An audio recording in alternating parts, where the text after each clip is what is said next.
What's going on, guys? I'm Joe Fenny, or Munchables. I'm a commentator for the LPL, and these are my milestones.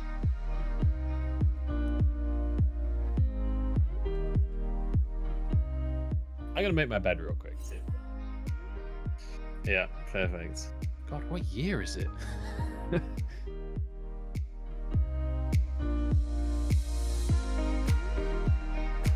We've got a PS1, and I played Golden Axe a lot on that, and Tetris hilariously. But I continued to play games all through my childhood. Halo 3, I think, is probably the highlight.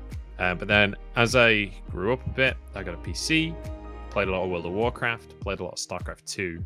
Obviously, that was where esports, at least for me, was born. I was spamming StarCraft 2 in all of my free time. And so that was like my introduction into competitive video games. And from World of Warcraft, a bunch of my guild friends on WoW were like, hey, we're going to play League of Legends. Let's jump over. So I tried it, absolutely hated it. Then like a year later, I tried League of Legends again. Turns out it was really good. And so at university, I just played League. I didn't do any work, and I was spamming League all the time. All I could think about was League of Legends. I was high plat at the time. Never managed to get diamond. And it was at that point that I was like, I'm probably not going to be a pro player if I can't even get diamond. So what else can I do? The reason I wanted to be a pro player is because, right, I'm not going to lie, I wanted people to like give a shit, you know, be someone that everyone had to respect automatically. And at that point, it wasn't, I have a passion for broadcast or anything like that. It was just that I watched every game anyway. And one of my friends actually said it originally, like, dude, you talk more than the casters do. Why don't you just become a caster? And, you know, I was watching like Joe Miller, D-Man, Quick Shot at the time. Like, if you don't know anything about television, you don't know anything about production, right? So you don't even know what those roles are.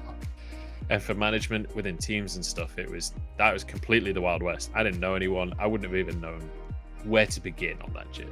Also, I just didn't know any other jobs in esports, right? I don't know anything about esports. I don't know anything about anything at this point in my life. And I could see the players and I could see the casters. So those are two very clear jobs in esports.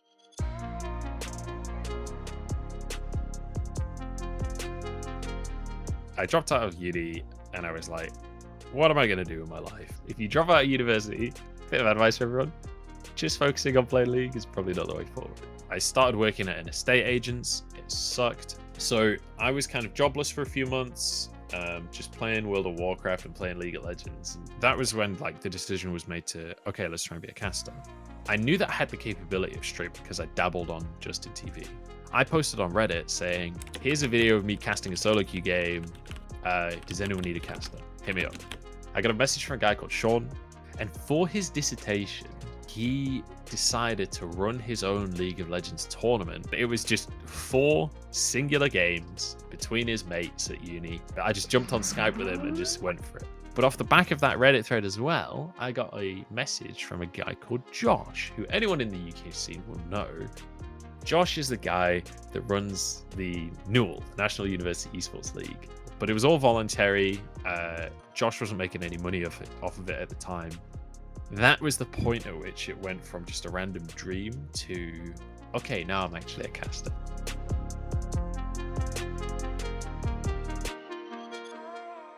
I'm there at the Nuel. I'm casting all the time, like at least once a week, sometimes more. I've not done any live events yet.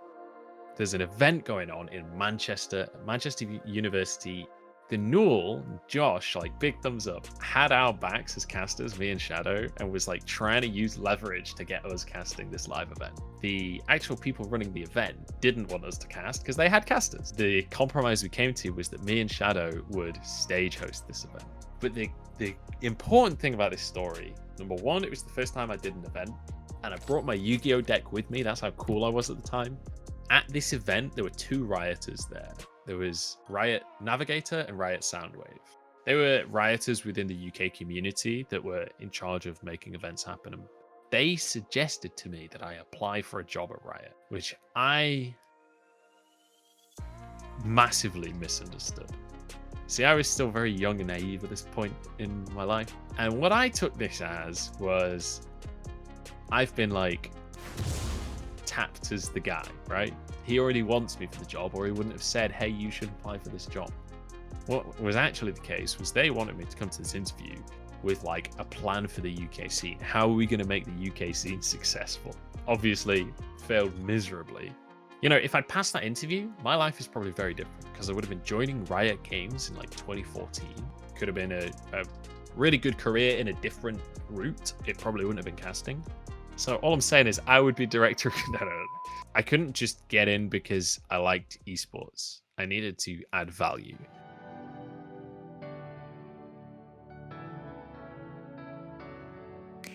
Epic.LAN is this like really grassroots tournament. You just go, you buy a ticket for the weekend, you just take your PC, and you just play games. And they run tournaments and stuff. It's not like professional esports, come and earn your salary here kind of thing. So I went to a couple of Epic.LANs and I managed to finally go as a caster. And the year before had been Sona and X-Scoundrel. Sona is now Medic. He used to be called Sona a long, long time ago. We turn up and I'm like nervous as hell. This is the first time I've ever been to a LAN and I have to take my own microphone. This is the same Blue Yeti that was on that table. And it's me and my mate Jackson, we're on the same microphone and we're just sat in the LAN hall. We don't even have our own casting room. It was so much fun. It was so good. And it was like, holy crap. I'm casting a real tournament. The players are right there. If you ever said anything bad about a player, they could literally just come up to the desk and be like, bro, what the fuck? So that was my first like LAN. And from that point, it started to snowball a little bit because every time you go to an event, you meet more people, and then meeting those people means you get more events, and it all kind of snowballs in that way. And so I ended up meeting a couple of the people that were involved in Insomnia. So off the back of Epic.LAN and Nuel, I was still doing Nuel at this time as well. I then got to go and do Insomnia. They paid me 50 quid for the weekend. How good is that? They pay for my train to get there as well, and I get a hotel room. So this was the life of luxury. Turn up in my Gucci that I bought my 50 quid. Yeah, it was still low key, obviously, but it was an actual event. There was a stage, and there was an audience, like a legit audience of people that were at the LAN. It was meant to be me, Sona, and X-Scoundrel doing the event. I was Sona being Medic. I'm just, in my memory, he's Sona at this point in time. So, but X-Scoundrel, the day before, basically called in sick and said he couldn't do the event. There's meant to be 3 of us so we can rotate and have time off, but there's only 2 of us now. And we're both play-by-plays. So we both take this kind of pseudo play-by-play, pseudo color role. But it felt like, to me, even though it wasn't actually that big of an event, and I didn't get paid a lot or anything like that, I was like, okay, I've leveled up. I'm now on this level with these guys. And that was like a huge step forward for me personally.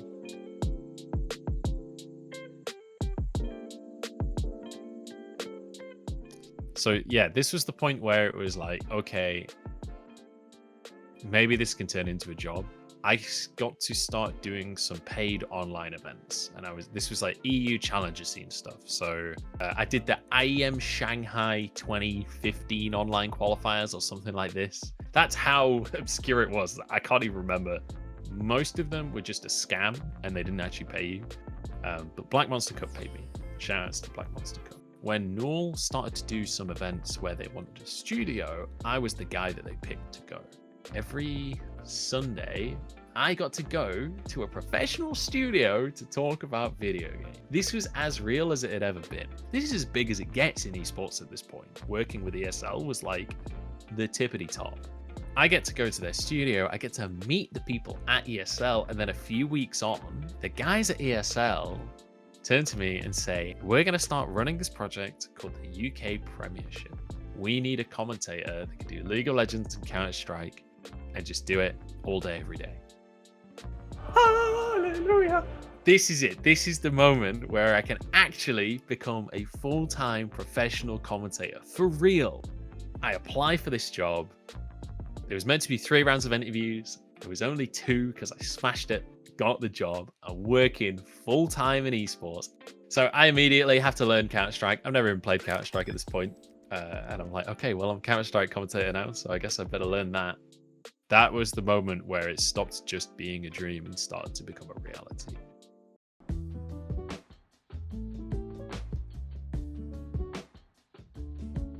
I stayed at ESL for 3.5 years. I did a lot of different stuff at ESL. I think the most significant part in the timeline of being at ESL, there's two like really major milestones. The first one was 2017. I got to cast IEM Katowice, which was fucking awesome. Like, I cannot put into words how incredible that event was. The play-by-plays are me, Pyrotechnics and Dracos. The color casters are Papa Smithy, Froskurin, and Vedius. And the analyst desk is Excoundrel, Crumbs, and then like I think rotating color caster. I got to cast in a stadium that was full, 14,000 people full of Polish fans. And the series that I cast was G2 versus the Rox Tigers. Now, this is not the good Rox Tigers, this is the crap Rox Tigers. I cannot even begin to describe what it is like to speak into a microphone and hear your own voice reverberating in your chest because you're being pumped through a sound system that is designed to fill a stadium. That sensation is unbelievable. The second milestone at ESL, though, we ended up doing this event for a game called Vainglory. I hosted the analyst desk for this event, and this was a huge milestone event for ESL UK. The guys from Super Evil Megacorp, who make Vainglory, really liked my desk hosting at this event. And this was like a big final. This was a world final for Vainglory. So it was actually an honor to do this event. In the after party, the guy that was in charge of this stuff came up to me and was like, what would you say if we said next year you can go and live in LA for 9 months and cast Vainglory every day? Just like, sign me up. I'm there. Send me. Just, where's the plane? I will go right now to the plane. So this was a massive moment. This was the first time where I really started to become a production person as well. And so that then became the beginning of a journey that kind of went in a different direction.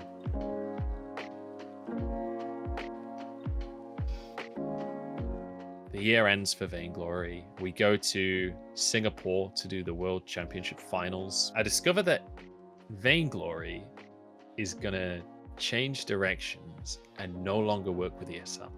I now have to make a decision. I can either continue to work for ESL and continue to chase League of Legends and Counter-Strike, or I can follow Vainglory. Not a game that I joined this job for, but it's a game that has given me the most reciprocation of any other game. Grinding League of Legends for years at this point, realistically not achieved very much. It felt like I had been cut off. And Vainglory were offering me this opportunity, and it was going to be based out of Las Vegas. I have salary that was way better than my salary ever was at ESL. I have to see what this opportunity is about. 2018 July, I fly to Las Vegas. This is where things start to get serious in the story. And I learned a ton during this year because I was learning underneath someone who was so unbelievably qualified. Because up to this point, I've been working for an esports company. And the key difference here is that this is not an esports company. This is a production company doing esports. Those are not the same thing. My boss is a producer that worked for Fox Sports for 20 years and helped produce multiple Super Bowls. My previous boss had been a bloke from Leicester that made an esports company. I was this guy that had taken this job. I was getting paid really well. I was in a place that was really nice. I should be happy, right? That the overarching thing was like, this is work, the rest of my life is separate. But I didn't have any time for the rest of my life. This was not the dream. I came here to chase the dream. I'm gonna go back to chasing the dream. And I handed in my notice. I was like, I'm out of here, flew back to the UK.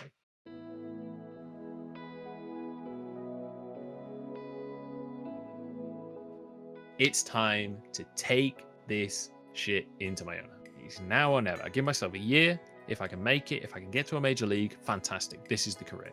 If not, we'll figure something else out. I start doing freelance events, and it's surprisingly successful. I'm actually making money for myself. I'm doing some PUBG stuff, a bunch of League of Legends stuff. I end up doing quite a few gigs, and I'm I'm pretty pleased with myself. I ended up working with Red Bull a bunch, which was awesome. As we're getting towards the World Championship for League of Legends, I hear down the pipeline that the LPL are hiring. I slide into the DMs of Clement Chu and I'm like, hey, buddy, I'm exaggerating here. Me and Clement did not know each other. I was not friends with this guy at this point.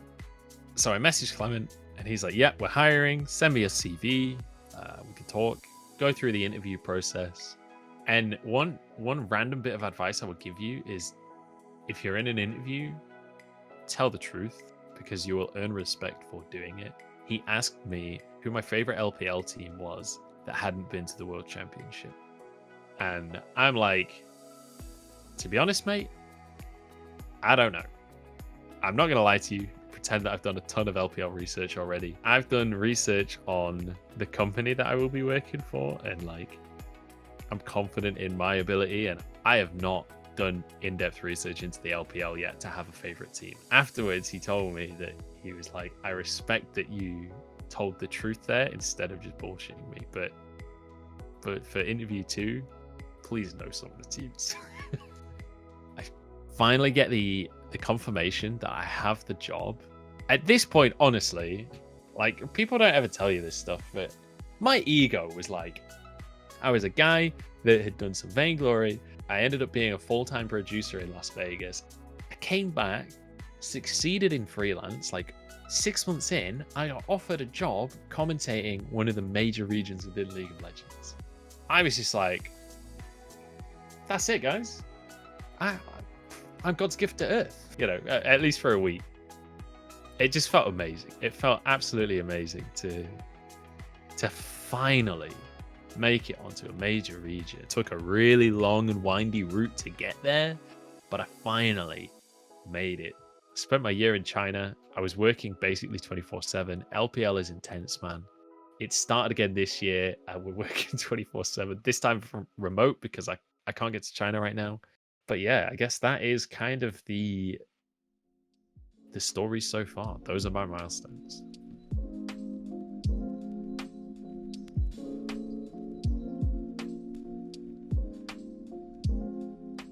All of the biggest triumphs of my career have been from moments where I've said, I need to get myself together here, and pushed.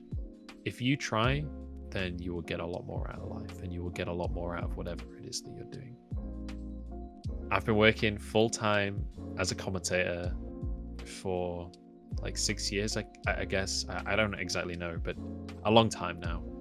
And a huge portion of that time, I was really sad, really depressed, miserable, because all I could think about was, I'm not successful enough yet. I'm not who I want to be. I'm just me. The secret is you're always going to just be you. There's always going to be a bigger goal to accomplish. But it's important for me now to enjoy where I'm at, because a couple of years ago, this was the dream, right? And even though the dream has progressed, that doesn't mean I don't get to live the dream right now. I want to cast at Worlds. I want to cast at MSI. I'm going to do as much League of Legends as I can in the short slice of life that I've been given, where I get to do this for a living. Just watch this space, because I'm going to climb this ladder, goddammit. Worlds Finals, here I come again.